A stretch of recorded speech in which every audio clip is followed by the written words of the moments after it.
আমরা আমাদের অনেক সমস্যার সৃজনশীল সমাধান নিয়ে আলাপ করছি, কিন্তু আমাদের একটা বিশাল জাতীয় সমস্যা আছে পার্বত্য চট্টগ্রাম নিয়ে। বাংলাদেশ রক্তাক্ত যুদ্ধ করছে এই জনপদে, যুদ্ধ থামছে কিন্তু ছাই চাপা তুষের মতো এক আগুন ধিকে ধিকে জ্বলতেছে। পাহাড় আর সমতলের জনগোষ্ঠীর মধ্যে সন্দেহ আর অবিশ্বাসের বাতাস লঘু হইয়া যায় নাই। আমি মাঝে মাঝে ভাবি, যারা রাষ্ট্র চালায় তারা কি আদৌ সমস্যাগুলো নিয়ে ভাবেন? কিভাবে এটা সমাধান করা যায় এটা নিয়ে ভাবেন? ভাবলে, আন্তরিকভাবে চেষ্টা করলে তো এই সমস্যা একেবারে দূর না হোক, অনেকটা তো সহনীয় করে ফেলা যায়। রাষ্ট্র সবসময় অপদার্থরা চালায়, তাই কখনো আমরা ভাবতেই পারি না সমস্যাকে দূর করতে হলে কি কি কাজ করতে হবে, কিভাবে সৃজনশীলভাবে সমস্যার সমাধান করতে হবে। আজ আমি পার্বত্য চট্টগ্রাম ইস্যু নিয়ে আলাপ করব। আমার আলাপে সব সমস্যার সমাধান থাকবে না, তবে অন্তত একটা বড় সমস্যার সমাধানের বিষয়ে আলাপ করব। আশা করি বাংলাদেশের আপামর জনসাধারণ, সমতল এবং পাহাড়ের জনগণ আমার এই আলাপটাকে গ্রহণ করবেন। আসেন আল্লাহর নামে শুরু করি। এখন আলাপ হইতেছে আদিবাসী না উপজাতি এই বিষয় নিয়ে। আমি এই আলাপে এখনই ঢুকবো না, একটু টাচ করব আমার এপিসোডের একদম শেষ দিকে। আমার মতে সমস্যার মূলটা এই জায়গায় না, মূলটা মূলত দুইটা জায়গায়, একটা স্থানীয় আর একটা আন্তর্জাতিক।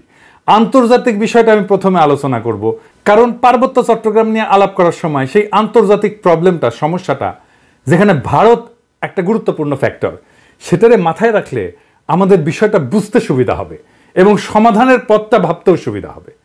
আসেন এই দুইটা বিষয় কি কি। ভারত মনে করতো যে পার্বত্য চট্টগ্রামের নাগা এবং মিজো বিদ্রোহীরা লুকায় আছে এবং তাদেরকে পাকিস্তানের গোয়েন্দা সংস্থা আইএসআই সাহায্য করে। তো এইটার পাল্টা কর্মসূচি নেয় ইন্ডিয়া, যে পূর্ব পাকিস্তানকে দেশটার রাজনৈতিক মূল অংশ থেকে বিচ্ছিন্ন করবে।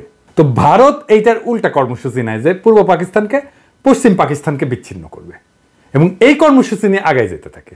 এবং এইটা নিয়ে আগায় যাওয়ার জন্য তাদের গোয়েন্দা মানে রকে সবুজ সংকেত দেয় ভারতীয় নীতি নির্ধারকেরা। অনেক পরে ভারতের গোয়েন্দা সংস্থা তার কর্মকর্তা বি রমন এই সম্পর্কে বলছেন যে এই যে পূর্ব পাকিস্তান থেকে ভারতের উত্তর পূর্বাঞ্চলে আইএসআই চালানো কার্যক্রমের অবসান ঘটাইতে ইন্দিরা গান্ধী পূর্ব পাকিস্তানের বাংলাভাষীদেরকে পাকিস্তান থেকে বিচ্ছিন্ন হওয়া এবং বাংলাদেশ নামে একটা পৃথক রাষ্ট্র প্রতিষ্ঠার ব্যাপারে সহায়তা করতে হবে এই সিদ্ধান্ত নেয়। এটা বি রমনের বইয়ে লেখা আছে। তো ভারতীয় তরফ থেকে বাংলাদেশের মুক্তিযুদ্ধের সংশ্লিষ্টতার একটা বড় উপাদান ছিল একটা বিশেষ বাহিনীকে পার্বত্য চট্টগ্রাম দিয়ে অপারেশনে পাঠানো। এই বিশেষ বাহিনীর নাম ছিল special frontier force. General Uban ছিল এই ফোর্সের প্রথম ইন্সপেক্টর জেনারেল। 1962 সালের শেষ দিকে এই ফোর্সটা গড়ে উঠছিল। 71 সালে এই জেনারেল উবানি ছিলেন মুজিব বাহিনীর প্রশিক্ষক। মুজিব বাহিনী কি জানেন তো?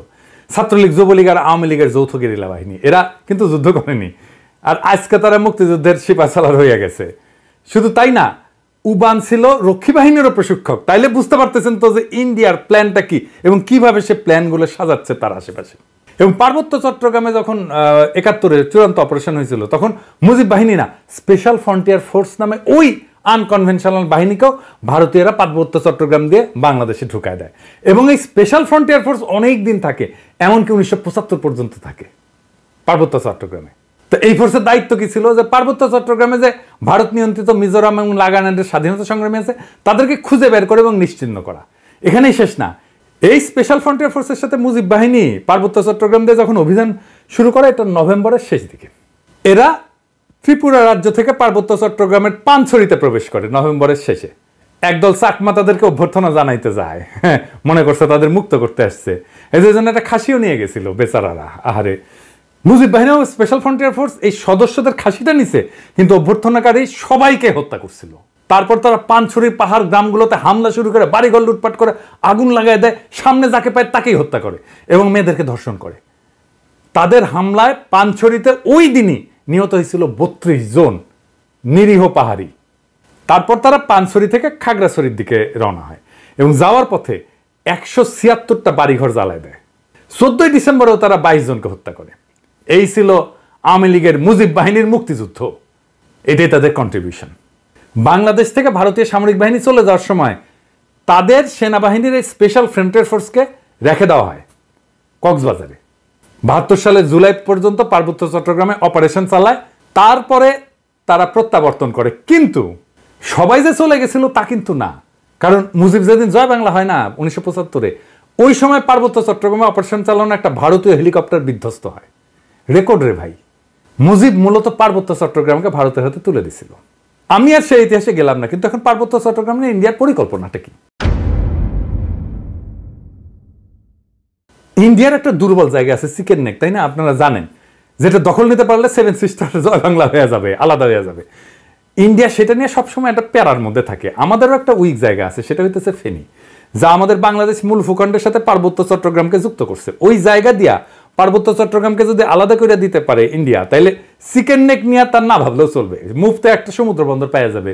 তাই সে পার্বত্য চট্টগ্রামের সবসময় বিচ্ছিন্নতাবাদীদেরকে অকাতরে সাপোর্ট দেয়, শান্তি বাহিনীকে সাপোর্ট দিচ্ছে, কুকিজিনদের সাপোর্ট দেয়। তারা জানে পার্বত্য চট্টগ্রাম যদি বিচ্ছিন্ন হয়ে আলাদা রাষ্ট্র হয়ও, তাইলে এই ল্যান্ড লক একটা অতি অল্প জনগোষ্ঠীর ভূখণ্ডের ইন্ডিয়ার উপরে সর্বাংশে নির্ভর করা ছাড়া আর উপায় নাই। আর ওই অংশটা ইন্ডিয়া খাইয়া ফেলতে কোনো সমস্যা হবে না তখন।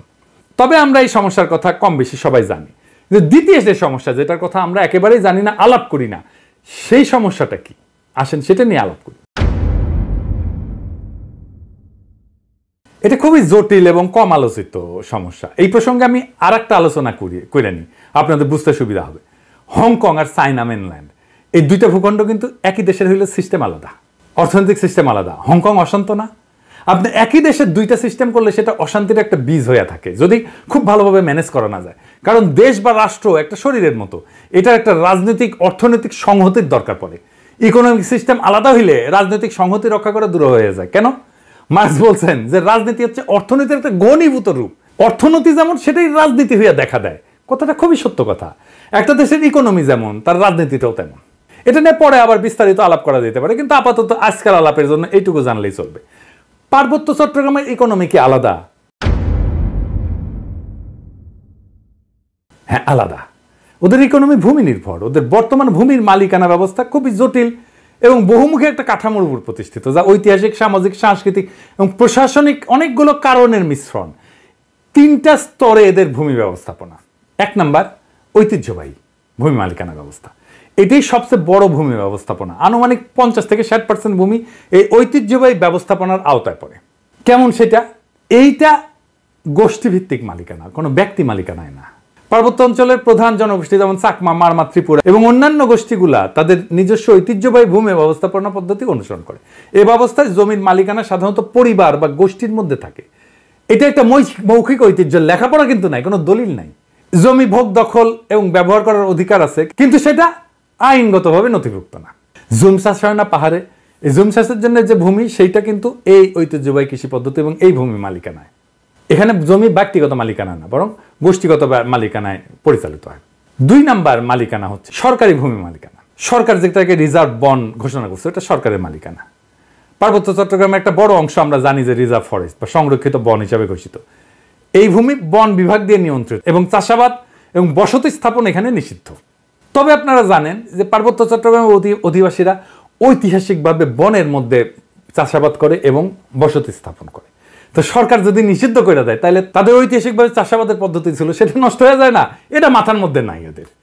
কিন্তু এটা একেবারে বন্ধ হয়নি। এই সংরক্ষিত বন এলাকায় অনেক বসতি আছে জনগণের এবং ঐতিহ্যগতভাবে এই ভূমি তারা ব্যবহার করে। এইটাও একটা ভূমি বিরোধের অন্যতম কারণ। 3 নম্বর হচ্ছে সরকারি প্রকল্প। কাপ্তাই হ্রদ বাঁধ প্রকল্পের জন্য ব্যাপক ভূমি অধিগ্রহণ করা হয়েছিল, যা স্থানীয় জনগণের ভূমি হারানোর অন্যতম কারণ হয়ে দাঁড়িয়েছে। আমরা এই প্রসঙ্গে সমাধান পর্বে আলাপ করব। আনুমানিক 25 থেকে 30% ভূমি সংরক্ষিত বনাঞ্চলের অধীনে রয়েছে। আর আইনগতভাবে নথিভুক্ত মালিকানা, যেটা আমরা সমতলে দেখি আর কি, জমি রেজিস্ট্রি, দলিল, এটা দেখি না, এইটা পর্সা টর্সা এগুলো দেখি না, পাকা দলিল। কিছু কিছু এলাকায় ব্যক্তি বা গোষ্ঠী তাদের জমির দলিল নথিভুক্ত করে ফেলছে, তবে এটা খুবই সীমিত এবং এইটা সবসময় সমস্যাযুক্ত। কারণ অনেক জমির মালিকানার বিষয়ে সরকারি রেকর্ড, স্থানীয় ঐতিহ্যবাহী নিয়মের মধ্যে তো সংঘাত আছে, তাই না? এইটা ধরেন 10%-এর মতো। এই ভূমি ব্যবস্থাপনার মূল সমস্যাটা কি?